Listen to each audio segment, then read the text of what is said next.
একজন জমিনের মধ্যে লুঙ্গি পরিধান করে লুঙ্গি জমিনের মধ্যে ঘষতে ঘষতে যায়, তো আল্লাহ তাআলা এতটুকু অহংকার সহ্য করতে পারে না, এই জমিনের মধ্যে ধসিয়ে দিয়েছেন। ফাখাসাফনা বিহি ওয়া বিদারিহিল আরদ। সূরা কসাসের 81 নম্বর আয়াত খুলে দেখেন, আল্লাহ তাআলা কোরআনে বলেন ফাখাসাফনা বিহি ওয়া বিদারিহিল আরদ। এই আয়াতের মধ্যে হাদিস টানা হয়েছে, ওই ব্যক্তিকে আল্লাহ জমিনের মধ্যে ধসিয়ে দিলেন, কারণ লুঙ্গি জমিনের মধ্যে সুরতে সুরতে নিয়ে যাইতেছে। এতটুকু অহংকার আল্লাহ সহ্য করে নাই। কাপড় দামি পরেছো, লুঙ্গি দামি পরেছো, সমস্যা নাই, অহংকার করলি কেন? টাকনুর নিচে কাপড় পরিধান করা হারাম। পায়জামা হোক, লুঙ্গি হোক, জুব্বা হোক, যা কিছু পরিধান করো, এর পুরুষ টাকনুর নিচে কাপড় ঝুলিয়ে দিয়ে হারাম। তুমি হারাম কাজ করেছো, আবার জমিনের মধ্যে অহংকারের সাথে ঝুলায় ঝুলায় পড়তেছো। আল্লাহ বলছেন নাভি ঢাকতে, ওর নাভির নিচে ওর লুঙ্গি নেমে গেছে, আরেকটু নামলে সর্বনাশ। আছে না নাই? প্যান্ট পরিছে, এমন প্যান্ট সিজদায় দিয়ে পিছনের জন্য লজ্জায় মাস্ক পরা লাগে। আছে না নাই? এমন প্যান্ট পরে রুকুতি গেছে, পাছা অর্ধেক বেড়ে যায়। দেখেন নাই? দেখেন নাই বুঝি? রুকুতি গেছে, এমন প্যান্ট পরিছে, রুকুতি গেছে পাছার অর্ধেক, লাইন লেভেল ডেরেন সব দেখা যাচ্ছে। ও ছাতা পরার কি দরকার? খুলে বললেই তো ভালো হয় একেবারে। কথা কন না কেন? বেকায়দা বেকায়দা অবস্থা, লজ্জায় পিছনে যে রুকু দেয়, ওর নামাজ যেমন ঠিক মতো হয় না। ও কি ও বাসা দেখতে যাইছে নাকি নামাজ পড়তে হয়েছে? নামাজ পড়তে হয়েছে না, সামনের এমন এমন ঘটিস। আরে অহরহ আমাদের গ্রামে তেমন মডার্ন পোলাপন নাই মোটামুটি, কিন্তু আপনি বাহিরে যে সমস্ত আধুনিকতার নামে ওরা লোকে বেহায়াপনা অর্জন করছে। কথা বলেন ঠিক কিনা? হায় হায়, আল্লাহ বলছেন নাভি থেকে বড় পুরুষ, নাভির নিচে লুঙ্গি পরছে, আর লুঙ্গি জমিনের মধ্যে মুছতে মুছতে সুরতে সুরতে যায়। এমন ব্যক্তিদেরকে আমার আল্লাহ তাআলা পছন্দ করেন না। মাঝিপাড়ার মধ্যে, হাসারের মধ্যে কেউ যদি আমল করে থাকো, আজ থেকে প্রতিজ্ঞা করো এমন ভাবে লুঙ্গি পরবো না। যদিও পরেন, আমি নূরে আলম সিদ্দিকীর কিছু হবে না, আমার বলার দরকার আমি বলেছি। আমি কতবার বলেছি হাফ প্যান্ট পরবা না। মাঝিপাড়ার যারা আছো হাসারের যুবক, তোমরা হাফ প্যান্ট পরবা না, হাঁটু বাড়ি করবে না, নাভি বাড়ি করবে না, বলেছি না? মানছে? মানিছে? এবং ওরা তো বাইর করে মসজিদের সামনেও খেলা করে। এই খেলা করে ওরা ওদের নিজেদের তো অল টাইম কবিরা গুনাহ আছে, যারা দেখে তাদেরও গুনাহ হয়। এই বিষয়ে কেউ পদক্ষেপ নেছে না? আমার বলতে গেলে ঘৃণা না আসে, কথা বলতে নাই, দুঃখ আসে, কষ্ট আসে। আমার মনে হয় এদের অভিভাবক যে কটা, ওদের যদি আগে এরমের যদি 10টা বেদের বাড়ি দেওয়ার নিয়ম থাকতো, ওই বুড়ো কটার আগে সাইজ করলে তো বুড়ো কটা সোজা হতো। তোর পুলা সামনের উপর মাথার উপরে ঘাস নিয়ে বোঝা নিয়ে যায়, হাফ প্যান্ট পরে, নাভি বার করে প্যান্ট পরে, তুই কিছুই বলিস না কেন? বলো না তুমি? তুমি আর এক নির্লজ্জ বেহায়া। তোমার এই মেম্বারের ঘরে বসে আমি হাঁটু বার করা বয়ান আর কতকাল করবো আমি? আল্লাহ যেটা সরাসরি হারাম করেছে, পোলায় একবারে যুবক পোলা হাফ প্যান্ট পরে, ও ছাতা না পরে টাইনতে খুলে ফেলা দাও, ও টাইনতে খুলে উলঙ্গ করে রাস্তায় ছেড়ে দাও। ও নাভি বার করে এতটুক প্যান্ট পরে হাঁটুর উপরে, যুবক 18, 20 বছর, 22 বছর, 25 বছরের যুবক যদি হাফ প্যান্ট পরে চলে, তা ওরা লজ্জা শরম থাকলো কোথায়? ও ঢাকা আছে কি আর বাহির করার বাকি আছে? একটা গ্রামের মধ্যে, একটা সমাজের মধ্যে আপনারা এটা আজ পর্যন্ত নিয়ন্ত্রণে আনতে পারলেন না। আপনাদের লজ্জা ঘৃণা ন্যূনতম আছে কিনা আমার বুঝে আসে না। মসজিদে এসে নামাজ পড়েন, তাতে কি হবে? আচ্ছা, ছেলেটা এইভাবে বেহায়া নির্লজ্জ হয়ে চলাফেরা করে, সোজা করতে পারেন নাই। বেশি বেশি প্রথম দুইটি আমলের প্রথমটি হলো লা ইলাহা ইল্লাল্লাহর জিকির বেশি বেশি করবা। 2 নাম্বার হলো বেশি বেশি আস্তাগফিরুল্লাহ আস্তাগফিরুল্লাহ আস্তাগফিরুল্লাহ পাঠ করবা। এই 2টা আমল যদি রমজানুল মুবারক মাসে যদি বেশি বেশি করতে পারো, রব্বে কারীম আল্লাহ তোমাদের প্রতি রাজি এবং খুশি হয়ে যাবেন। সুবহানাল্লাহ। তাহলে আল্লাহ তাআলাকে রাজি খুশি করার আমল কয়টা দিলেন? 2টা। আল্লাহকে রাজি খুশি করার জন্য আমল দিলেন 2টা। 1 নাম্বার লা ইলাহা ইল্লাল্লাহর জিকির, 2 নাম্বার হলো আস্তাগফিরুল্লাহ আস্তাগফিরুল্লাহ। এই আমল বেশি বেশি করবা। এই 2টা আমলের বদৌলতে আল্লাহ তাআলা বান্দার প্রতি অধিক পরিমাণে খুশি হয়ে যায়। জোরে বলেন সুবহানাল্লাহ। আর দুইটি কাজ এমন, যে দুইটি কাজ ছাড়া আমাদের কোনো উপায় নাই, বাঁচার কোনো রাস্তা নাই।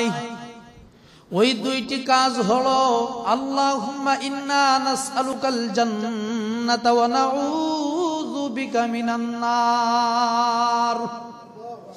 পরের দুইটি কাজ হলো তোমরা জাহান্নাম থেকে নিজেকে মুক্তির জন্য রবের দরবারে দোয়া করবা, জাহান্নাম থেকে বাঁচার দোয়া করবা, আর জান্নাত চাইবা, আল্লাহর কাছে জান্নাত চাইবা। ওই জাহান্নাম থেকে মুক্তি হওয়া এবং জান্নাত পাওয়া, এই সারা বান্দা তোমাদের কোনো উপায় নাই। আছে নাকি? আল্লাহ যদি জাহান্নামে দিয়ে দেয় তাহলে জীবনের কোনো মূল্য থাকলো? আর আল্লাহ যদি জান্নাত না দেয়, এই জীবন কি করেছে জীবনে? এই জন্য নবী আমার বলেন আল্লাহুম্মা ইন্না নাসআলুকাল জান্নাহ, তোমরা জান্নাত চাও। কার কাছে চাইবেন? জোরে আল্লাহর কাছে জান্নাত চাইবেন, কারণ জান্নাতের মালিক কে? দুনিয়ার অন্য কোন মানুষ নাকি?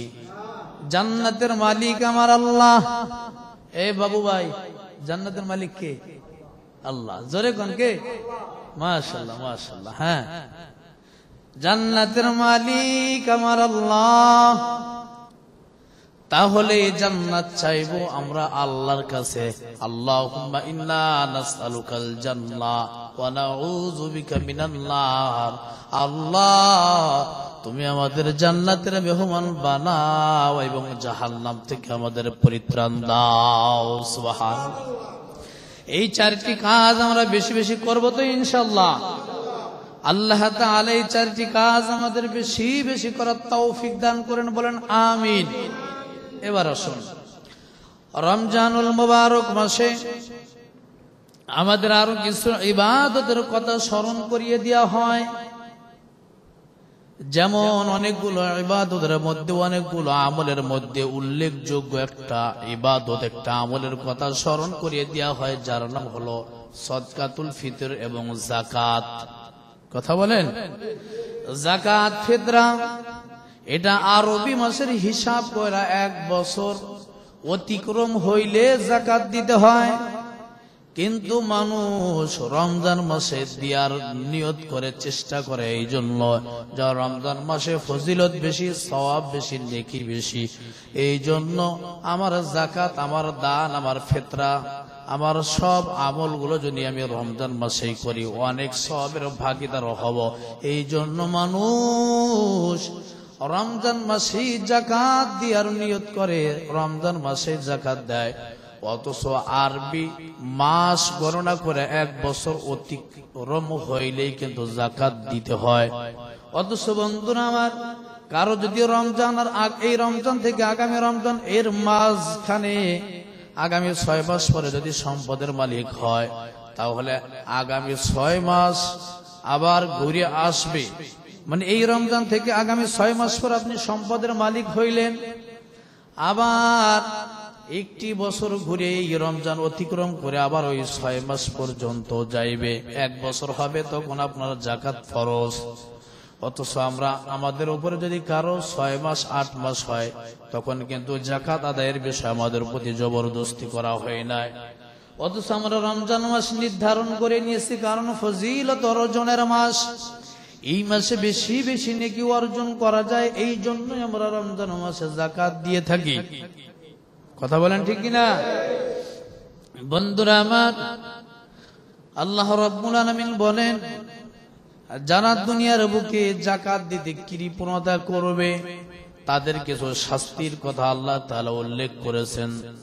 সূরাতুত তাওবা, সূরাতুত তাওবার মধ্যে আল্লাহ রাব্বুল আলামিন সূরা তাওবার 35 নম্বর আয়াত, 34 এবং 35 নম্বর আয়াত, সূরা তাওবা, সূরাতুত তাওবার 34 এবং 35 নং আয়াতের মধ্যে আল্লাহ রাব্বুল আলামিন শাস্তি আযাবের কিছু বর্ণনা দিয়েছেন। যারা যাকাত দিতে অস্বীকার করে, যাকাতের সম্পদ হিসাব করে যাকাত বন্টন করে না, তাদের বিষয়ে রব্বে কারীম আল্লাহ তাআলা বলেন, والذين يكنزون الذهب والفضة ولا ينفقونها في سبيل الله فبشرهم بعذاب أليم আল্লাহ রাব্বুল আলামিন বলেন, যারা দুনিয়ার মধ্যে স্বর্ণ রূপা এইগুলো জমা করে রাখে, ওয়ালা ইউনফিকুনাহা ফি সাবিলিল্লাহ, আল্লাহর রাস্তায় ব্যয় করে না, স্বর্ণ রূপা এগুলো জমা করে রাখে, এগুলোর প্রতি মহাব্বত থাকার কারণে এর থেকে হিসাব করে যাকাত দেয় না, এগুলো মহাব্বত করে রাখে, এর থেকে আল্লাহর রাস্তায় খরচ করে না, হিসাব করে যাকাতের অংশটা আল্লাহর রাস্তায় ব্যয় করে না। রব্বে কারীম বলেন, ফাবাশশিরহুম বিআযাবিন আলীম, তাদেরকে আযাবের সুসংবাদ দাও। নাউযুবিল্লাহ, আযাবের সুসংবাদ। আচ্ছা বলেন, আযাবের ক্ষেত্রে কি সুসংবাদ হয়? কিন্তু আল্লাহ তাআলা ফাবাশশিরহুম বিআযাবিন আলীম, যে তাদের যন্ত্রণাদায়ক আযাবের সুসংবাদ দাও। আযাবের ক্ষেত্রে আল্লাহ তাআলা সুসংবাদ কেন ব্যবহার করলেন? এই জন্যই আল্লাহ তাআলা যারা যাকাত আদায় করে না ঠিক মতো এবং সম্পদের মহাব্বত করে সম্পদ জমিয়ে রাখে, স্বর্ণ রূপা টাকা পয়সা সম্পদ জমিয়ে রাখে, মায়া করে মহাব্বত করে যে এর থেকে এত বড় একটা অ্যামাউন্ট, এত বড় একটা অংশ যাকাত দিতে হবে, এই মায়া করে যারা এই সম্পদ জমিয়ে রাখে, তাদের ক্ষেত্রে ফাবাশশিরহুম বিআযাবিন আলীম, আল্লাহ তাআলা এদেরকে তিরস্কার করে বলছে যে ওদেরকে আযাবের সুসংবাদ দাও। অনেক সময় আমরা কিন্তু কেউ মারাত্মক পর্যায়ের কিছু ভুল করে বসলে আমরা কিন্তু বলি যে তুমি এই অন্যায় করেছো, যাও তোমারে কিন্তু কড়া মিষ্টি দিব, কিন্তু কথা বুঝে নাই, এই লেখাপড়া কি আন্ডা করিস তোরে কিন্তু বড় বড় রসগোল্লা দিব। আসলে এই জিনিসটাই যে তাকে আমরা যে উদ্দেশ্য করে তিরস্কার করে বলতেছি যে তুমি তো লেখাপড়া ভালো করো নাই, তোমার তো বড় বড় একটা রসগোল্লা দেবো, আসলে কি এইটা তিরস্কার করা হলো, তাই না? তিরস্কার করে বলতেছে আসলে রসগোল্লা দেবো নাকি, হ্যাঁ বুঝলেন না বিষয়টা? আচ্ছা, এখানে যেমন একটা মানুষের কিছু কিছু কর্মকে আমরা বিদ্রোহ করে তিরস্কার করে তার শাস্তিকে, তার আযাবকে, তার অন্যায় যে পর্যায়ের অন্যায় করেছে এই অন্যায় আমরা জানার পরে কিছু কিছু মানুষের তিরস্কার করে বিদ্রোহ করে আমরা বলি যে তোমার অমুক শাস্তি তোমার জন্য রেডি আছে, কিন্তু ভালো কিছু শব্দ দিয়ে আমরা কি করি, মিসাল দিই, ভালো কিছু শব্দ আমরা প্রয়োগ করে থাকি, করি কি করি না? তেমনি ভাবে আল্লাহ রাব্বুল আলামিন তেমনি ভাবে রব্বে কারীম ডাক দিয়ে বলেন, যারা দুনিয়ার মধ্যে যাকাত ঠিক মতো হিসাব করে আদায় করে নাই, তাদেরকে তোমরা আযাবের সুসংবাদ দাও। নাউযুবিল্লাহ, আযাবের সুসংবাদ দাও। ফাবাশশিরহুম বিআযাবিন আলীম, যন্ত্রণাদায়ক আযাবের সুসংবাদ দাও। এখন আযাবের সুসংবাদটা দিলেন, এখন রব্বে কারীম এটা স্পষ্ট ক্লিয়ার করেছেন যে আযাবটা কোন প্রকারের হবে। বিভিন্ন অন্যায়কারী, বিভিন্ন অপরাধীকে বিভিন্ন প্রকারের বিভিন্ন কিসমের আযাব দেওয়া হবে, কিন্তু যারা যাকাত আদায় করে নাই, সম্পদ থেকে যাকাতের অংশটা বাহির করে গরিব মিসকিনের হক আদায় করে নাই, এদের কি কোন কোন ধরনের আযাব দেওয়া হবে আল্লাহ রাব্বুল আলামিন বলেন, ইয়াউমা ইউহমা আলাইহা ফি নারি জাহান্নামা ফাতুকওয়া বিহা জিবাহুহুম ওয়া জুনুবুহুম ওয়া যুহুরুহুম হাযা মা কানাজতুম লিআনফুসিকুম ফাযুকু মা কুনতুম তাকনিজুন। যারা হিসাব করে যাকাত আদায় করে না, স্বর্ণ রূপা সম্পদের মায়া করে জমিয়ে রেখেছে, রব্বে কারীম তাদের কোন কোন প্রকারের আযাব দিবেন জানিয়ে দিলেন। আল্লাহ রাব্বুল আলামিন বলেন, ইয়াউমা ইউহমা আলাইহা ফি নারি জাহান্নাম, তার সম্পদগুলো, তার জমিয়ে থাকা স্বর্ণ রূপা এবং সম্পদগুলো আগুনের মধ্যে জ্বালিয়ে তাপ করা হবে, উত্তপ্ত করা হবে। তার সম্পদগুলো আগুনের মধ্যে জাহান্নামের আগুনে উত্তপ্ত করা হবে, গরম করা হবে। গরম করানোর পরে পাত বানানো হবে। বুঝছেন আমার কথা? এইটা সম্পদগুলো গরম করে পাত বানিয়ে এবার আল্লাহ রাব্বুল আলামিন বলেন ফাতুকওয়া বিহা জিবাহুহুম, সর্বপ্রথম এই নাফরমান বেঈমান গুলোকে সম্পদের প্রতি যারা মায়া করে সম্পদ জমিয়ে রেখেছে, সর্বপ্রথম তাদের কপালে আগে সেক দেওয়া হবে, চেপে ধরা হবে। ফাতুকওয়া বিহা জিবাহুহুম, আগে কপালের মধ্যে চেপে ধরা হবে। কিন্তু বন্ধুরা আমার, এখানে আমাদের একটা প্রশ্ন হয়, রব্বে কারীম আমাদের সম্পদগুলো আমরা যদি যাকাত ঠিক মতো আদায় না করে সম্পদ আগুনের মধ্যে জ্বালাইয়া এই সম্পদ উত্তপ্ত করিয়া এইটারে পাত বানাইয়া সর্বপ্রথম কপালের মধ্যে কেন চেপে ধরবেন? তার কারণ হইল মানুষের কাছে যখন যারা দুনিয়ার মধ্যে ধনী কোটিপতি যাকাত যাদের উপরে ফরজ হয়েছে, অধিকাংশ ধনী কোটিপতির অবস্থা হলো তাদের কাছে যাকাত আদায়ের কথা, যাকাতের বয়ান, যাকাতের মাসলা মাসাইল বললে তারা সর্বপ্রথম ভুরু কুঞ্চিত করে, কপালের মধ্যে টনক পড়ে, কপাল ঘুষিয়ে যায়।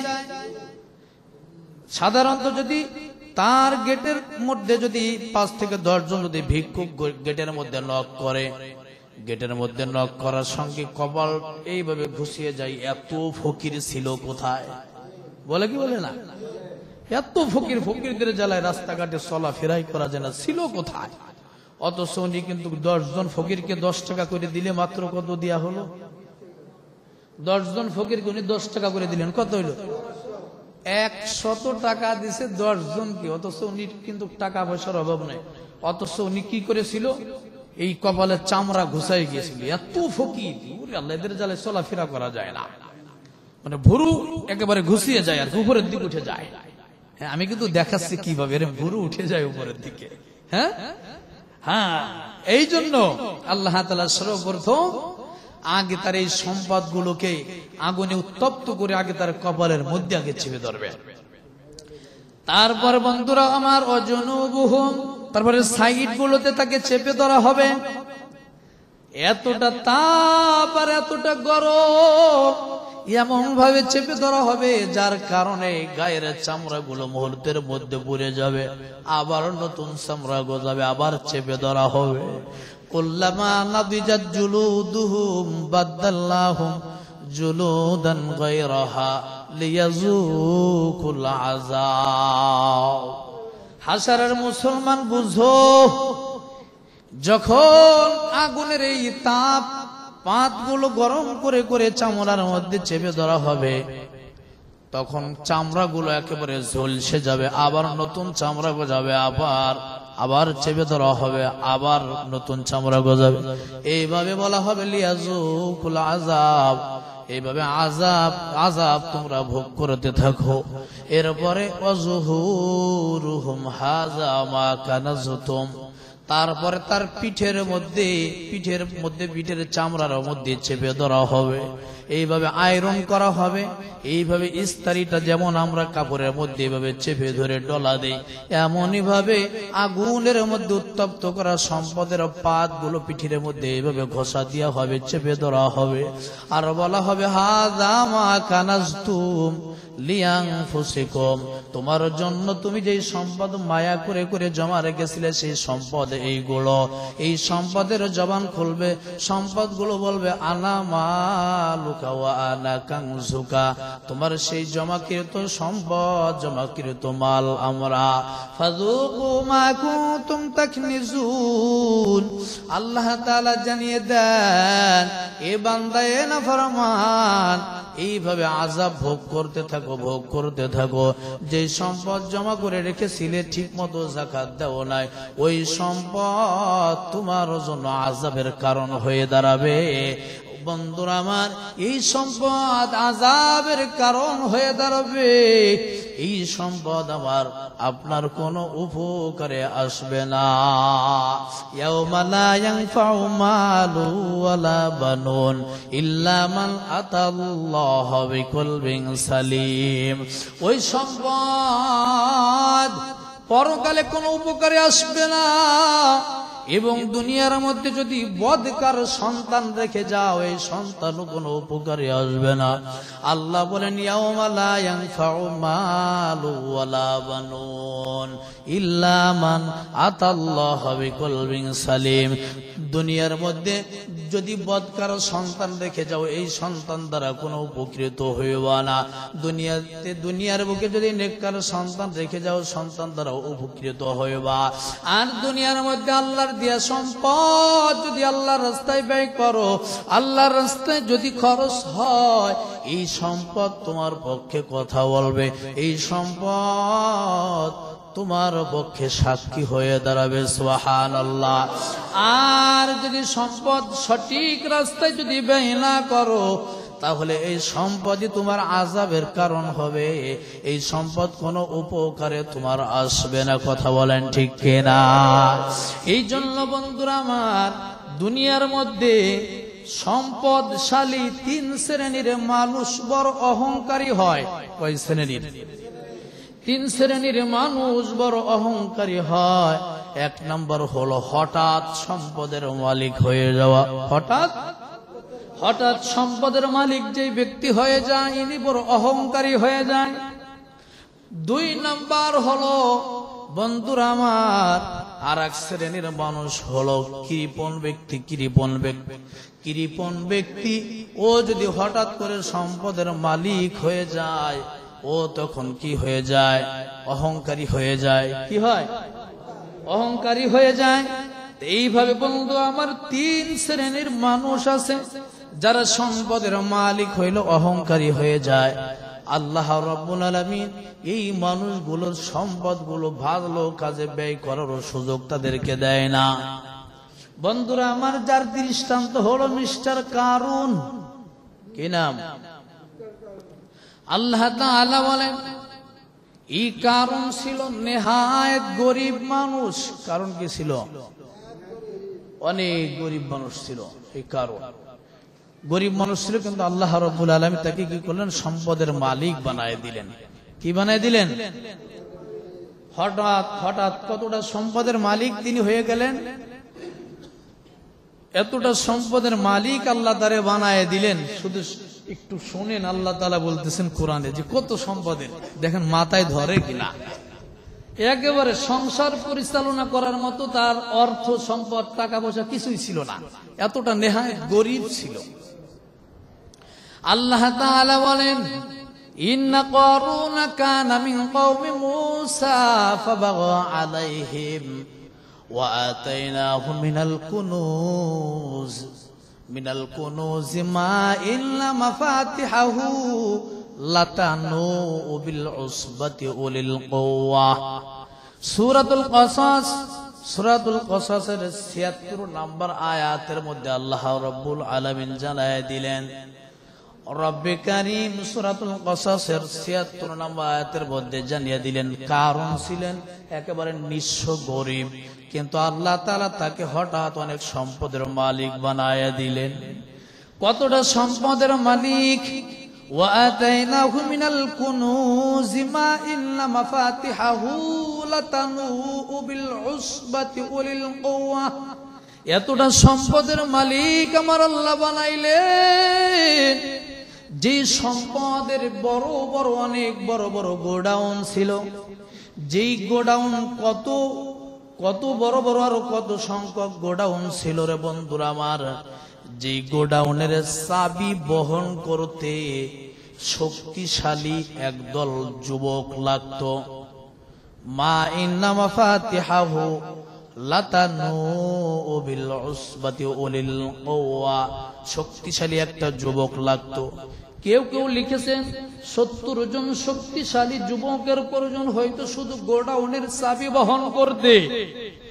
আবার কেউ কেউ লিখেছেন আরবের মরুভূমি, আরব মরুভূমির টিরাক বলা হতো উট গুলোকে, বাহন গুলোকে, যে 70টা শক্তিশালী উট শুধু লাগতো তার গোডাউনের চাবি বহন করতে।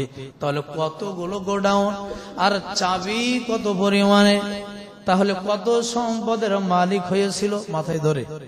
হ্যাঁ, এত পরিমাণে সম্পদের মালিক আল্লাহ তাআলা এই কারুনকে বানিয়ে দিয়েছিলেন। কিন্তু কারুন কি করলো? إذ قال له قومه لا تفرح إن الله لا يحب الفرحين। কারণ সম্পদের মালিক হয়ে যাওয়ার পরে অহংকারী হয়ে গেল, অহংকার চলে আসলো। এতটা অহংকার আসলো তার জাতি তাকে বলতে লাগলো, এ কারুন তুমি অহংকার কইরো না, কারণ ইন্নাল্লাহা লা ইউহিব্বুল ফারিহিন, আল্লাহ তাআলা কোন দাম্ভিক কোন অহংকারীকে পছন্দ করেন না, ভালোবাসেন না। অহংকার করা আল্লাহ তাআলা সহ্য করতে পারে না, তুমি অহংকার করিও না। কিন্তু কে শুনে কার কথা? কপাল যদি একবার পুড়ে যায় তখন হিদায়াতের বাণী তার কাছে ভালো লাগে না। কপাল যদি পুড়ে যায়, যদি বদনসিব বলা হয়ে যায়, কথা বুঝেন নাই, তখন হিদায়াতের বাণী, সত্য কথা, হকের কথা, ভালো কথা, তার হাক্কু ওয়াল মুররু, তখন হক কথা, ভালো কথা তার কাছে তিক্ত হয়ে যায়। কথা বলেন ঠিক কিনা? ইয ওয়াবতাগি ফীমা আতাকাল্লাহুদ দারুল আখিরাহ ওয়া লা তানসা নাসীবাকা মিনাদ দুনিয়া ওয়া আহসিন কামা আহসানাল্লাহু ইলাইক ওয়া লা তাবগিল ফাসাদা ফিল আরদ ইন্নাল্লাহা লা ইউহিব্বুল মুফসিদিন। মানুষ তাকে বিভিন্ন ভাবে কত সুন্দর ভাবে কারুনকে বোঝাইতে লাগলো, কারণ তুমি এইভাবে অহংকার করো না, তোমার যে সম্পদ আছে। কারুনকে বোঝাইতে লাগলো এই বনি ইসরায়েলের মধ্যে যারা ভালো মানুষ, যারা ঈমানদার ছিল, যাদের দিনের বুঝ আল্লাহ তাআলা দিয়েছিলেন, তারা কারুনকে বোঝাইতো যে কারুন, তোমাকে আল্লাহ তাআলা যে সম্পদ দিয়েছে, এই সম্পদ দিয়ে তুমি আখিরাত কি করো? আতাকাল্লাহু দারুল আখিরাহ, তুমি আখিরাত সঞ্চয় করো, আখিরাত কামাই করে নাও, উপার্জন করে নাও। ওয়ালা তানসা নাসীবাকা মিনাদ দুনিয়া ওয়া আহসিন কামা আহসানাল্লাহু ইলাইক। রব্বে কারীম যেমন তোমার প্রতি দয়া করেছেন, ইহসান করেছেন, তুমিও অপরের প্রতি দয়া করো, ইহসান করো। তোমার সম্পদ গরিব মিসকিনের মাঝে তুমি বন্টন করে দাও। তুমি দুনিয়ার মধ্যে, জমিনের মধ্যে ফাসাদ সৃষ্টি করো না, অহংকার করো না। তুমি দুনিয়া থেকে আখিরাত উপার্জন করে নাও, কামাই করে নাও। ইন্নাল্লাহা লা ইউহিব্বুল মুফসিদিন, আল্লাহ তাআলা দুনিয়ার মধ্যে বিপর্যয় সৃষ্টিকারীকে, ফাসাদ সৃষ্টিকারীকে আল্লাহ তাআলা পছন্দ করে না। মানে তার যে কার্যকলাপ, তার যে কর্ম, এর উপরে বনী ইসরাইলের ভালো মানুষ, ঈমানদার যারা, তারা খুবই কষ্ট পেত।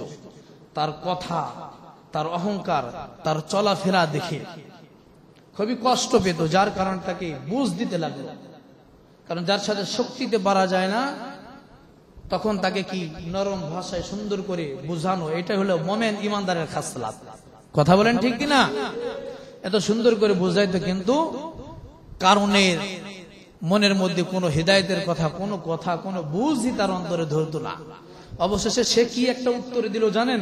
ওয়ালা ইন্নামা উতিতুহু আলা ইলমিন ইনদি আওয়ালাম ইয়ালাম আন্নাল্লাহা ক্বাদ আহলাকা মিন ক্বাবলিহি মিনাল কুরুন ইলা আখিরিল আয়াত। কারণের বক্তব্য ছিল ইন্নামা উতিতুহু আলা ইলমিন ইনদি, এটা হলো আমার শ্রম, আমার মেধা খাটিয়ে, আমার শ্রম, আমার মেধা খাটিয়ে আমার এই সম্পদ আমি উপার্জন করেছি। নাউজুবিল্লাহ। নিজের শ্রম আর মেহনতের বদৌলতে যদি দুনিয়ার সম্পদের মালিক হওয়া যেত, তাহলে ওই প্রবাস জীবনে বিদেশে যে লক্ষ লক্ষ টাকা খরচ করে কাজের অভাবে, ক্ষুধার তাড়নায় বিভিন্ন জায়গা অনেক প্রবাসী ভাই পড়ে থাকে। দেশের থেকে টাকা পাঠানো লাগে, অনেকেই ওখানে খেয়ে বেঁচে থাকে।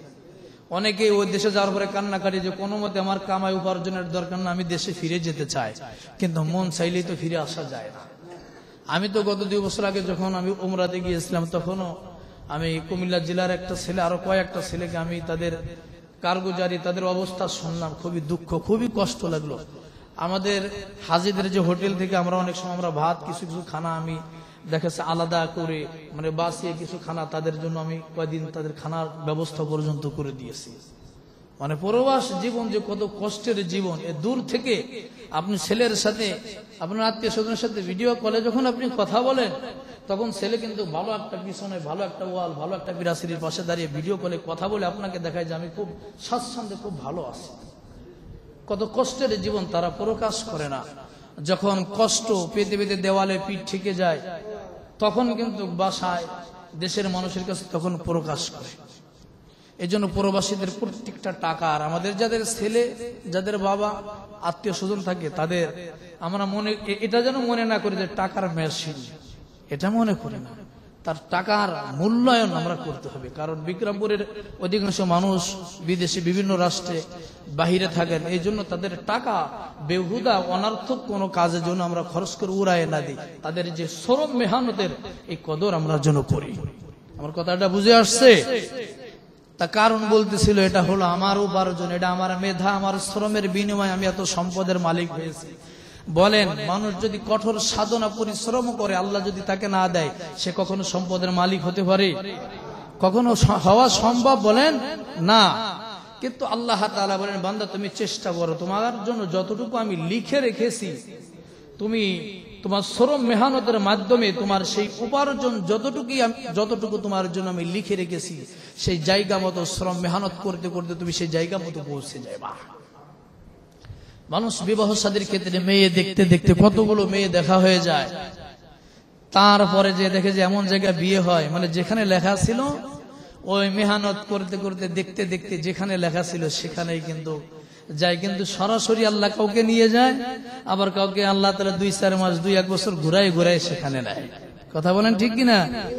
তো মানুষকে দুনিয়াতে পাঠানোর 50,000 পূর্বে তার রিজিক লিপিবদ্ধ করে দিয়েছেন আল্লাহ তাআলা।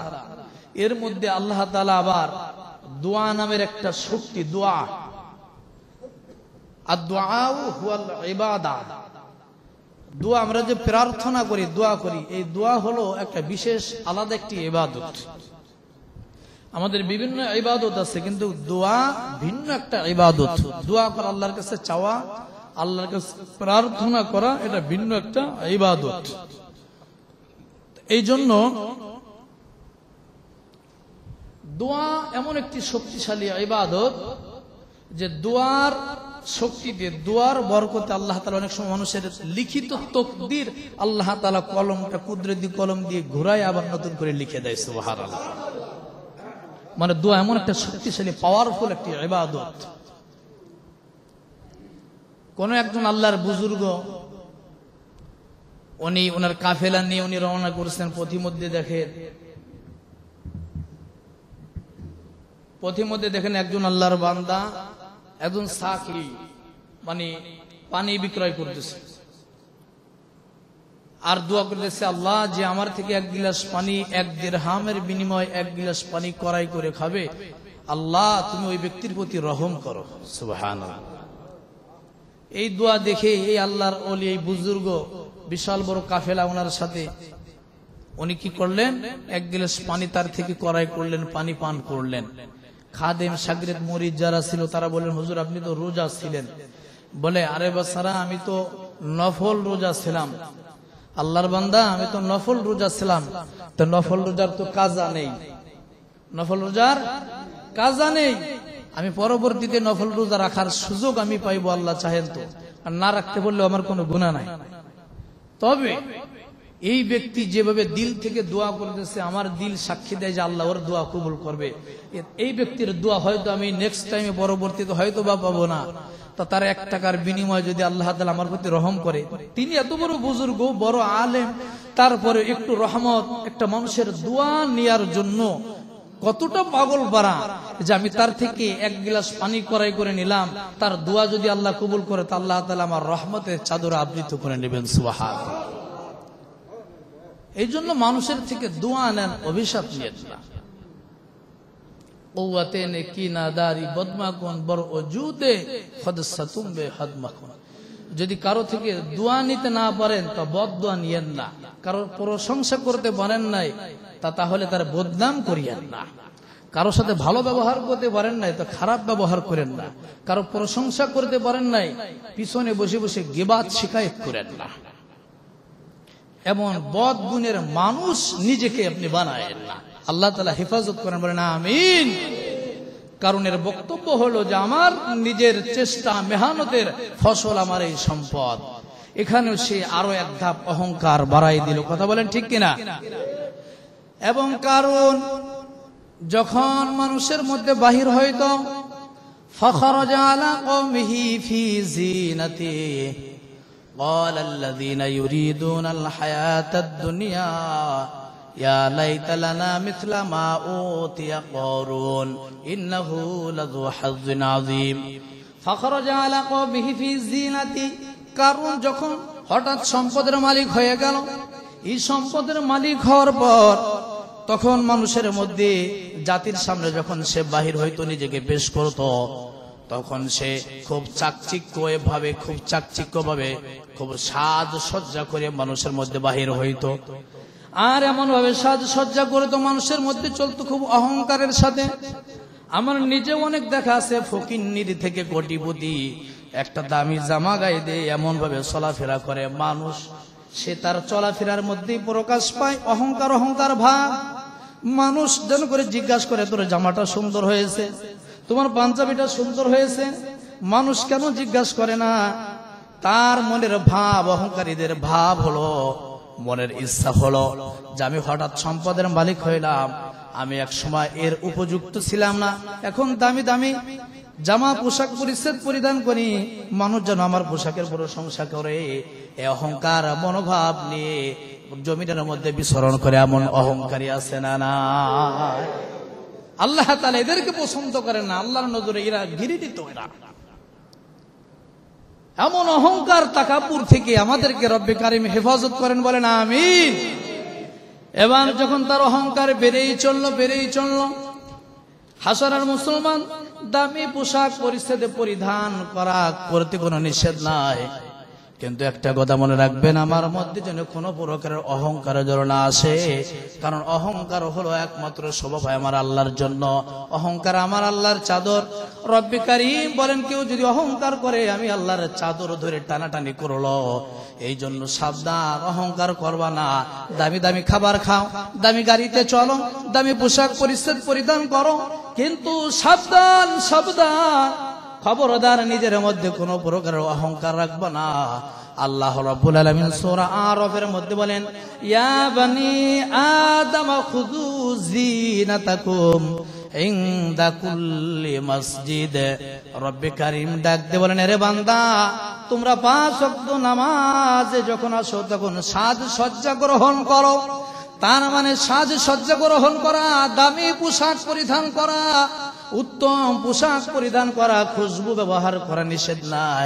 আল্লাহ বলেন, খুযু যিনাতাকুম, তোমরা চাকচিক্য সৌন্দর্য অবলম্বন করো, তোমরা চাকচিক্য সাজসজ্জা গ্রহণ করো, কিন্তু অহংকার করিও না। সৌন্দর্য সাজসজ্জা গ্রহণ করা দোষের কিছু নয়, কিন্তু অহংকার করাটা হলো সব থেকে মারাত্মক অপরাধ। কথা বলেন ঠিক কিনা? অহংকার যেন আমার না আসে।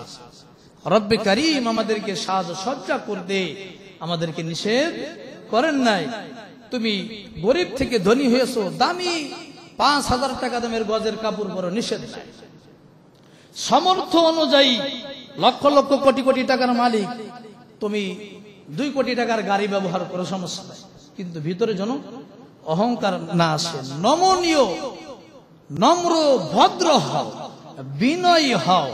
মান তাওয়াদা লিল্লাহি রাফাআহুল্লাহ। রবের জন্য, আল্লাহর জন্য যে ব্যক্তি বিনয় হয়, আল্লাহ তাআলা তার মর্যাদা, ইজ্জত, সম্মান আরো বৃদ্ধি করে দেন। সুবহানাল্লাহ। আর যে ব্যক্তি অহংকারী হয়, আল্লাহ তাআলা তার মাথাকে নিচু করে দেয়। কেমন নিচু করে দেয়? ফাখাসাফনা বিহি ওয়া বিদারিহিল আরদ ফামা কানা লাহু মিন ফিআতি ইয়ানসুরুনাহু মিন দুনিল্লাহ। আল্লাহ তাআলা বলেন, কারণ সাজসজ্জা গ্রহণ করেছে, জাতির সামনে অহংকারী হয়েছে, অহংকার প্রদর্শন করত। এই জন্য আমি আল্লাহ তাআলা ফাখসাফনা বিহি ওয়া বিদারিহিল আরদ, জমিনের মধ্যে আমি আল্লাহ তাআলা তাকে এমন ভাবে ধসিয়ে দিলাম শুধুমাত্র অহংকার করার কারণে। হাদিস শরীফের মধ্যে এসেছে, কারণ যখন লুঙ্গি পরিধান করত, লুঙ্গি মাটির সঙ্গে সুরতে সুরতে যাইতো। সুরা বুঝেন? হ্যাঁ, আমাদের হাসারা কেউ নাই। লুঙ্গি পরে টাকনু গিরে ঢেকে মাটির সাথে ঘষতে ঘষতে যায় এমন কেউ নাই। মাঝিপাড়া নাই, নাই, আছে, সত্যি আছে। কারণ কিভাবে লুঙ্গি পরছিল ওইটা বলতেছে, আমি কিন্তু মাঝিপাড়ার কারো বলতেছি না। হাদিসের মধ্যে স্পষ্ট আছে, একজন জমিনের মধ্যে লুঙ্গি পরিধান করে লুঙ্গি জমিনের মধ্যে ঘষতে ঘষতে যায়, তো আল্লাহ তাআলা এতটুকু অহংকার সহ্য করতে পারে না, এই জমিনের মধ্যে ধসিয়ে দিয়েছেন। ফাখসাফনা বিহি ওয়া বিদারিহিল আরদ, সূরা কসাসের 81 নম্বর আয়াত খুলে দেখেন, আল্লাহ তাআলা কোরআনে বলেন ফাখসাফনা বিহি ওয়া বিদারিহিল আরদ। এই আয়াতের মধ্যে হাদিস টানা হয়েছে, ওই ব্যক্তিকে আল্লাহ জমিনের মধ্যে ধসিয়ে দিলেন, কারণ লুঙ্গি জমিনের মধ্যে সুরতে সুরতে নিয়ে যাইতেছে। এতটুকু অহংকার আল্লাহ সহ্য করে নাই। কাপড় দামি পরেছো, লুঙ্গি দামি পরেছো, সমস্যা নাই, অহংকার করলি কেন? টাকনুর নিচে কাপড় পরিধান করা হারাম। পায়জামা হোক, লুঙ্গি হোক, জুব্বা হোক, যা কিছু পরিধান করো, এর পুরুষ টাকনুর নিচে কাপড় ঝুলিয়ে দিয়ে হারাম। তুমি হারাম কাজ করেছো, আবার জমিনের মধ্যে অহংকারের সাথে ঝুলায় ঝুলায় পড়তেছো। আল্লাহ বলছেন নাভি ঢাকতে, ওর নাভির নিচে ওর লুঙ্গি নেমে গেছে, আরেকটু নামলে সর্বনাশ। আছে না নাই? প্যান্ট পরিছে, এমন প্যান্ট সিজদায় দিয়ে পিছনের জন্য লজ্জায় মাস্ক পরা লাগে। আছে না নাই? এমন প্যান্ট পরে রুকুতি গেছে, পাছা অর্ধেক বেড়ে যায়। দেখেন নাই? দেখেন নাই বুঝি? রুকুতি গেছে, এমন প্যান্ট পরিছে, রুকুতি গেছে পাছার অর্ধেক, লাইন লেভেল ডেরেন সব দেখা যাচ্ছে। ও ছাতা পরার কি দরকার? খুলে বললেই তো ভালো হয় একেবারে। কথা কন না কেন? বেকায়দা বেকায়দা অবস্থা, লজ্জায় পিছনে যে রুকু দেয়, ওর নামাজ যেমন ঠিক মতো হয় না। ও কি ও পাশা দেখতে যাইছে নাকি নামাজ পড়তে হয়েছে? নামাজ পড়তে হয়েছে না।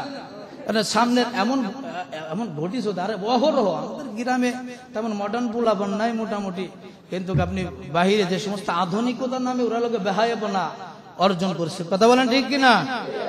হায় হায় হায়। আল্লাহ বলছেন নাভি ঢেকে বড় পুরুষ, নাভির নিচে লুঙ্গি পরেছে, আর লুঙ্গি জমিনের মধ্যে মুছতে মুছতে সুরতে সুরতে যায়। এমন ব্যক্তিদেরকে আমার আল্লাহ তাআলা পছন্দ করেন নাই। মাঝিপাড়ার মধ্যে, হাসারের মধ্যে কেউ যদি আমল করে থাকো, আজ থেকে প্রতিজ্ঞা করো এমন ভাবে লুঙ্গি পরবো না। যদিও পরেন, আমি নূরে আলম সিদ্দিকীর কিছু হবে না, আমার বলার দরকার আমি বলেছি। আমি কতবার বলেছি হাফ প্যান্ট পরবা না। মাঝিপাড়ার যারা আছো, হাসারের যুবক, তোমরা হাফ প্যান্ট পরবা না, হাঁটু বাড়ি করবা না, নাভি বাড়ি করবা না, বলেছি না? মানছে? মানিছে? এবং ওরা তো বাইর করে মসজিদের সামনেও খেলা করে। এই খেলা করে ওরা, ওদের নিজেদের তো অল টাইম কবিরা গুনাহ আছে, যারা দেখে তাদেরও গুনাহ হয়। এই বিষয়ে কেউ পদক্ষেপ নেছে না? আমার বলতে গেলে ঘৃণা না আসে, কথা বলতে নাই, দুঃখ আসে, কষ্ট আসে। আমার মনে হয় এদের অভিভাবক যে কটা, ওদের যদি আগে এরমের যদি 10টা বেদের বাড়ি দেওয়ার নিয়ম থাকতো, ওই বুড়ো কয়টার আগে সাইজ করলে তাই বুড়ো কয়টা সোজা হতো। তোর পুলা সামনের উপর মাথার উপরে ঘাস নিয়ে বোঝা নিয়ে যায়, হাফ প্যান্ট পরে, নাভি বাড়ি করে প্যান্ট পরে, তুই কিছুই বলিস না কেন? বলো না তুমি? তুমি আর এক নির্লজ্জ বেহায়া। তোমার এই মেম্বারের ঘরে বসে আমি হাঁটু বাড়ি করার বয়ান আর কতকাল করবো আমি? আল্লাহ যেটা সরাসরি হারাম করেছে, পোলায় একবারে যুবক পোলা হাফ প্যান্ট পরে, ও ছাতা না পরে টাইনতে খুলে ফেলা দাও, ও টাইনতে খুলে উলঙ্গ করে রাস্তায় ছেড়ে দাও। ও নাভি বাড়ি করে এতটুকু প্যান্ট পরে হাঁটুর উপরে, যুবক 18, 20 বছর, 22 বছর, 25 বছরের যুবক যদি হাফ প্যান্ট পরে চলে, তা ওরা লজ্জা শরম থাকলো কোথায়? ও ঢাকা আছে কি আর বাহির করার বাকি আছে? একটা গ্রামের মধ্যে, একটা সমাজের মধ্যে আপনারা এটা আজ পর্যন্ত নিয়ন্ত্রণে আনতে পারলেন না। আপনাদের লজ্জা ঘৃণা ন্যূনতম আছে কিনা আমার বুঝে আসে না। মসজিদে এসে নামাজ পড়েন, তাতে কি হবে? আচ্ছা, ছেলেটা এইভাবে বেহায়া নির্লজ্জ হয়ে চলাফেরা করে, সোজা করতে পারেন নাই। আমি বয়ানে বসেছি 7 জন মুসল্লি নিয়ে, এখন মনে 50-60 জন হয়েছে। এই হলো অবস্থা।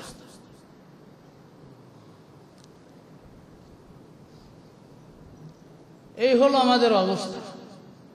মসজিদে আসার যে একটা গুরুত্ব, এটা আমাদের মধ্যে নাই। এই কজন মানুষ দেখুন, কেউ ঘুমাইছে, কেউ অন্য মানুষ গেছে, কেউ ক্লান্ত, রোজা থেকে কাজ টাজ করেছেন, এটা হতে পারে গ্রামের মানুষ। এই বিষয় নিয়ে আমি কোনো অভিযোগ নেই, রাখবেন।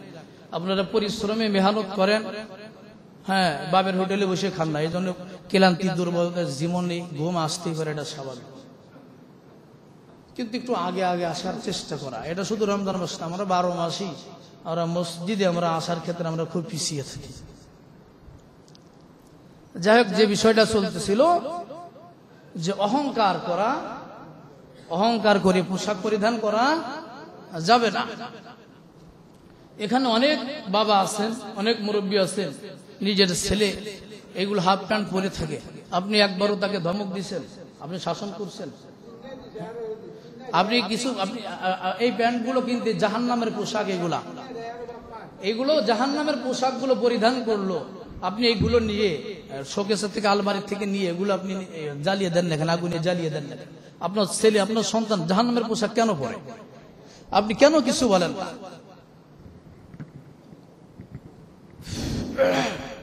আল্লাহ রাব্বুল আলামিন আমাদের সঠিক বুঝ দান করেন, বলেন আমিন। আমাদেরকে হেদায়েত দান করেন, বলেন আমিন।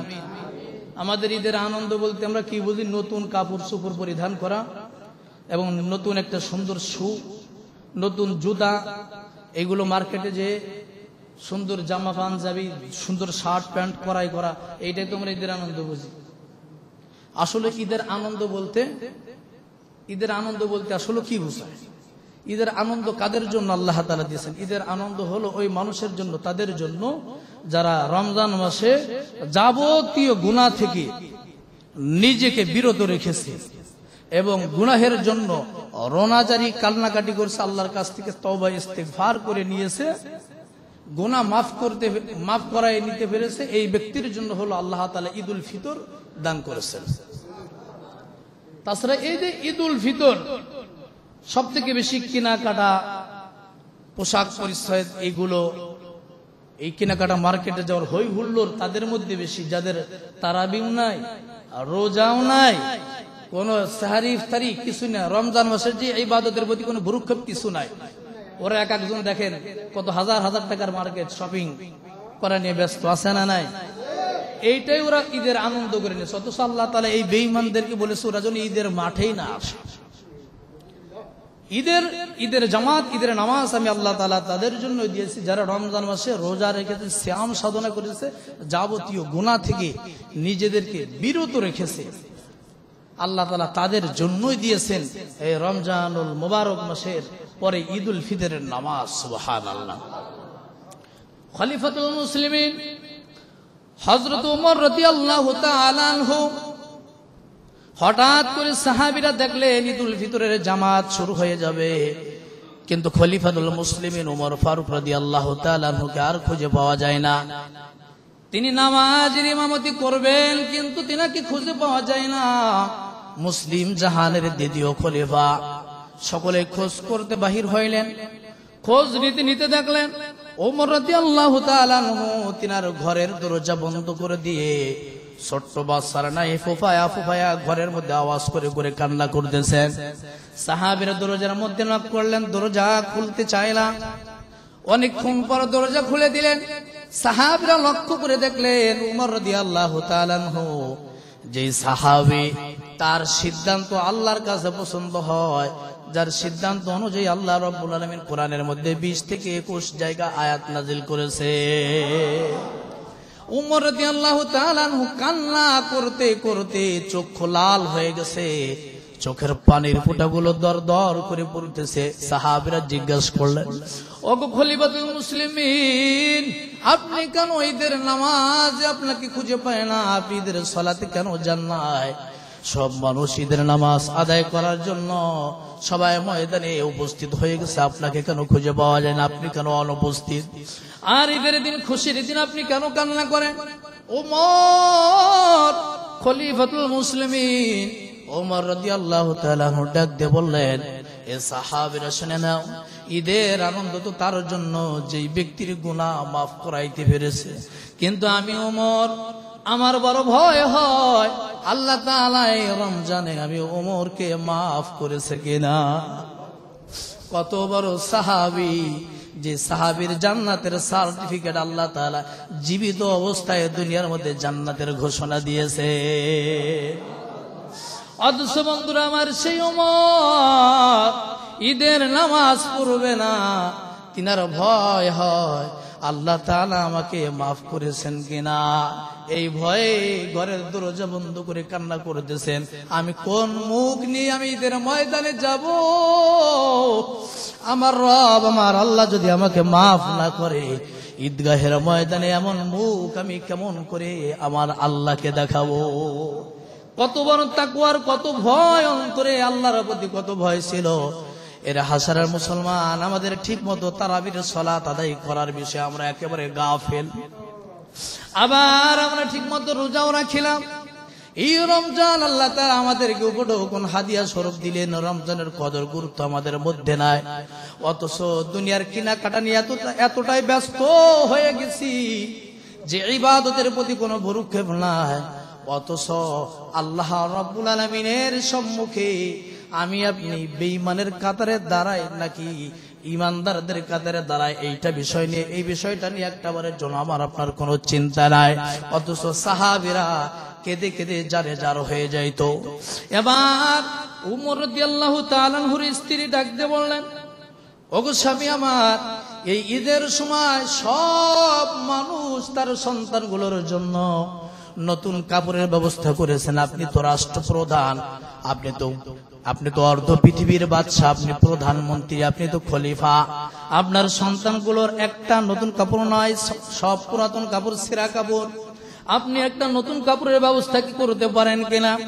দেখেন খলিফাতুল মুসলিমিন স্ত্রীর এই কথার জবাব কি দিলেন। ওমর রাদিয়াল্লাহু তাআলা আনহু ডাক দিয়ে বলে, বিবি আমার কাছে আমার পকেটে একটা টাকাও নাই যেই টাকা দিয়ে আমার সন্তানগুলোর নতুন কাপড়ের ব্যবস্থা আমি করতে পারবো।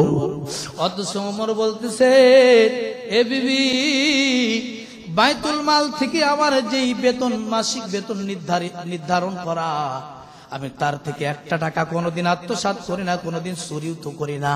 আর আমার সংসারের যতটুকু প্রয়োজন ততটুকুই বেতন নিয়ে থাকি, এর থেকে বেশি বেতন আমি গ্রহণ করি না। ওগো বিবি আমার, সন্তানগুলোর নতুন কাপড় কিনে দেওয়ার মতো আমার কোনো তৌফিক নাই। বিবি যুক্তি দিলেন, স্বামী, আপনি বাইতুল মালে যার দায়িত্ব দিয়েছেন, যে সাহাবীর কাছে বাইতুল মালের দায়িত্ব দিয়া তার কাছে তার বরাবর একটি চিঠি লেখেন, অগ্রিম 1 মাসের বেতন আপনি নিয়ে নেন। তার কাছে ওমর রাদিয়াল্লাহু তাআলা চিঠি লিখে পাঠাইলেন। চিঠি লিখে পাঠানোর পর বন্ধুরা আমার, যার নাম হলো আবু উবাইদা রাদিয়াল্লাহু তাআলা আনহু, সাহাবীর কাছে ওমর রাদিয়াল্লাহু তাআলা আনহু চিঠি পাঠালেন। চিঠির মধ্যে লিখলেন যে আমাকে 1 মাসের অগ্রিম বেতন দিয়ে দাও, সন্তানদের নতুন কোনো কাপড় নাই, কাপড়ের ব্যবস্থা করতে চায়। কিন্তু চিঠিটা পাওয়ার পর ওই সাহাবী চোখের পানি ছেড়ে কান্না শুরু করে দিলেন। চিঠির অপর প্রান্তে আবার উত্তর জবাব লিখে দিলেন। চিঠিটা পুনরায় ওমরের কাছে হাজির। ওমর চিঠি পড়তেছে আর তুই হাত থরথর করে কাঁপতেছে। ওমরের মধ্যে কম্পন শুরু হয়ে গেছে। ওমর চিঠির উত্তর পেয়ে ওমর কান্নায় ভেঙে পড়ছে। বিবি বলে, ও স্বামী আমার, আপনি কেন কান্দেন? ওমর রাদিয়াল্লাহু তাআলা আনহু ডাক দিয়ে বলতেছেন, এ বিবি, আবু উবাইদা যার কাছে যেই ব্যক্তিকে অর্থমন্ত্রী বানানো হলো, এমন একটা চিঠির জবাব আমাকে দিয়েছে, আমি কান্না না করে পারলাম না। এই চিঠির জবাবে লিখেছেন, ওকে খলিফাতুল মুসলিমিন ওমর, আপনি আগামী 1 মাস পর্যন্ত জীবিত থাকবেন কি থাকবেন না বলে। আপনি যদি আগামী 1 মাস জীবিত না থাকে, আপনি এই ঋণের বোঝা মাথায় নিয়ে কবরে যাইবে। ওগো খলিফাতুল মুসলিমিন বলে, আপনাকে আগামী 1 মাসের ঋণ যে অগ্রিম বেতন আপনাকে দিব, এটা জনগণের সম্পদ থেকে, বাইতুল মাল থেকে আমি অর্থমন্ত্রী, আমি তো আল্লাহকে ভয় করি, কেমন করে অ্যাডভান্স 1 মাসের বেতন আপনাকে কেমন করে আমি দিব? আপনি যদি এর মধ্যে মারা যান কে পরিশোধ করবে? 2 নম্বর কথা হলো, আগামী 1 মাস পর্যন্ত এ দেশের জনগণ আপনাকে ক্ষমতার চেয়ারে রাখবে কি রাখবে না তার কোনো গ্যারান্টি দিতে পারবেন? এমন 2টি কথা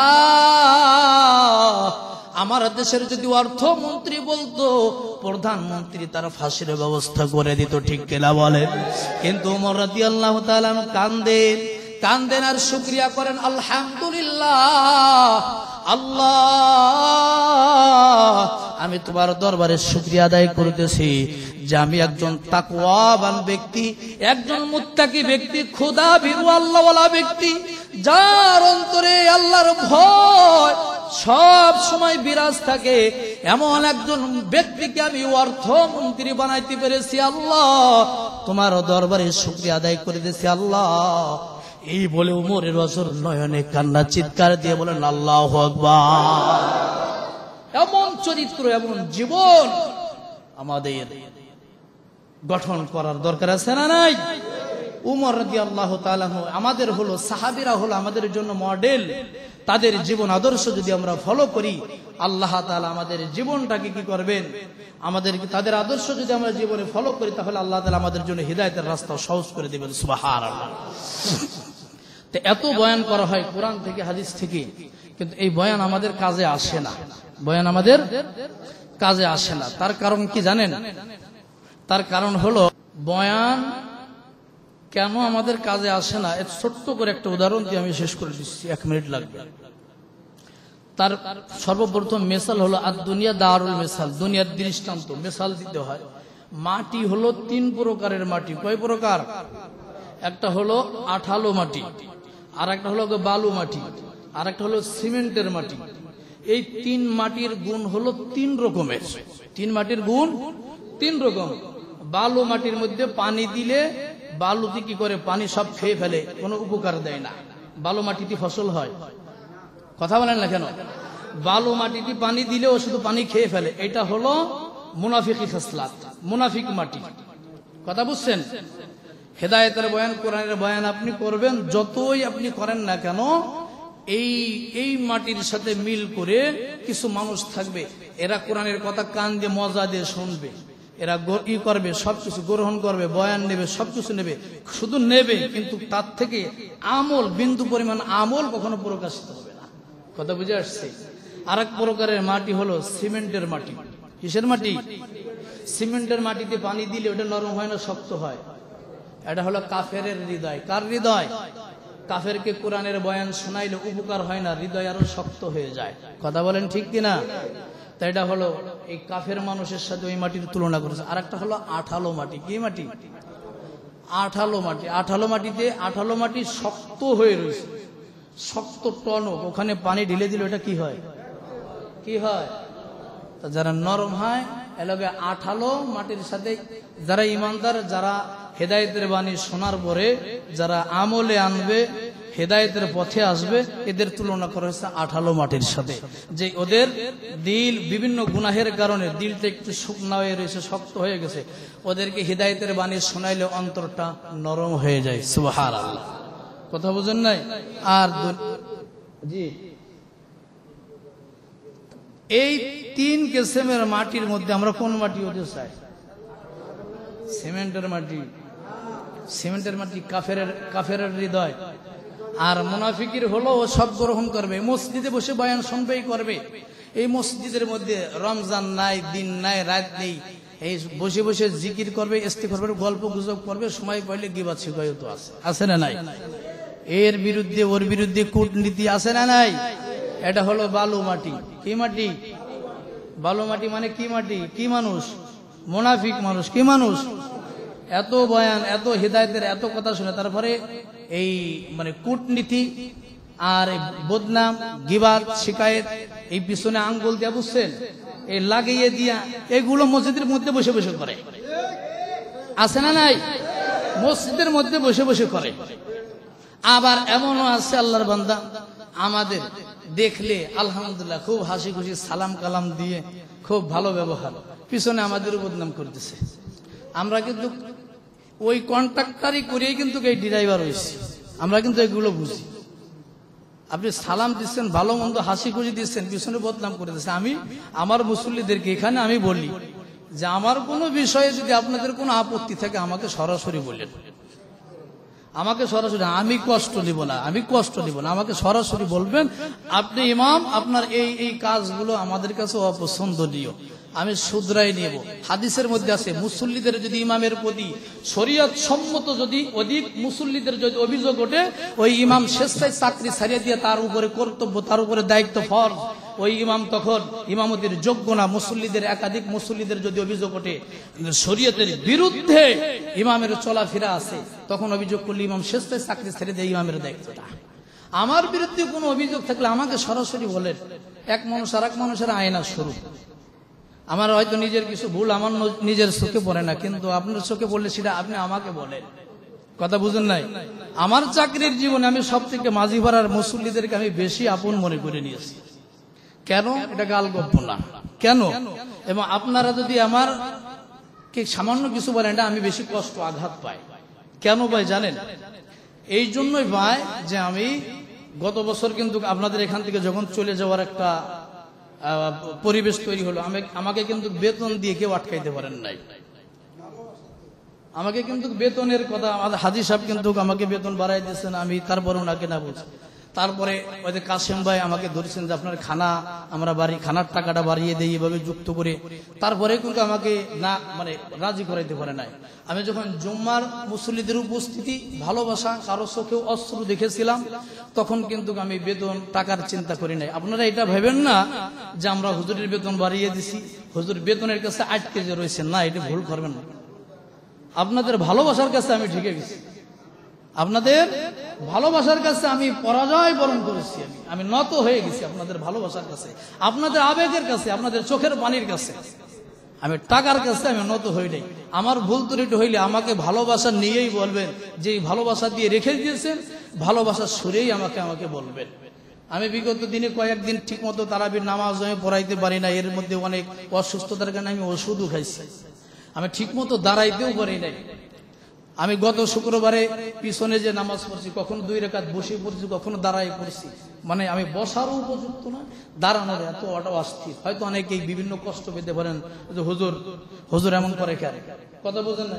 আবার এই যে তারাবির নামাজ, এটা কিন্তু নিয়মিত 2 জন পড়ানো, নিয়মিত তারাবির নামাজ নিয়মিত 2 জন পড়ানো। আমি বিগত দিনই ঘেমে, গরমের মধ্যে ঘেমে, প্রচন্ড ঘেমে অস্থির হয়ে গেছি। নামাজের শেষে জুব্বারের সিপ দিয়েছি, পানি পড়ছি, এর ভিতরে সিপার মধ্যে দ্বারা আমি নামাজ পড়াইছি। একা 27 রাকাত নামাজ পড়াইছি, 4 রাকাত ফরজ পড়াইছি, 20 রাকাত তারাবি পড়াইছি, 3 রাকাত বেতর পড়াইছি। মসজিদে কোনোদিন বলে নাই হুজুর কষ্ট হয়েছে 4 রাকাত আমাকে দেন, কোন মুসল্লিও কোনোদিন পূর্বে আমাকে বলেন নাই আপনার কষ্ট হইলে 2 রাকাত তারে দিয়ে বলছেন। আপনারা আরো কি বলছেন, আপনি পড়াইলে ভালো লাগে। গাদা যদি 10 কেজি বহন করতে পারে, তাই বুঝে তাকে 12 কেজি চাপিয়ে দিয়ে, এটা জুলুম। অতীতে বলছেন কেউ? এখন আমি যখন কষ্টের শিকার হলাম, 2-4 রাকাত দিলাম, মসজিদের কাছে জিজ্ঞাসা করে নিছি, আপনাকে একটু নামাজ পড়তে দিতে চাই, আমার একটু আসান, কি বলেন? কই দিয়ে, কথা বুঝলেন না? এখন যদি কেউ যদি এইভাবে বলেন হুজুর ওয়াজ শোনেন, কে বলছেন আমি জানি না, এমন একটা কথা আমার লাগছে, আমার কলজে ছিঁড়ে গেছে। কে যেন বলেছে হুজুর ওয়াজ করতে গেলে হুজুরের অসুস্থ থাকে না, নামাজ পড়াইতে গেলে হুজুরের অসুস্থ এসে যায়। কে বলছেন আমি জানি না, কে বলছেন আমি জানি না, এমন কথা আমার কানে আসছে। যদি বলে থাকেন আল্লাহ তাকেও মাফ করেন, আমাকেও মাফ করেন। আমি অসুস্থ হয়ে 10 দিন বিছানায় ছিলাম। বাংলাদেশের 10টা জেলার মাহফিল আমি ক্যান্সেল করেছিলাম, 10টা জেলার 10টা মাহফিল আমি যাই নাই, বিছানায় ছিলাম আমার বাসায় শুয়ে, আমি আসতে পারি নাই।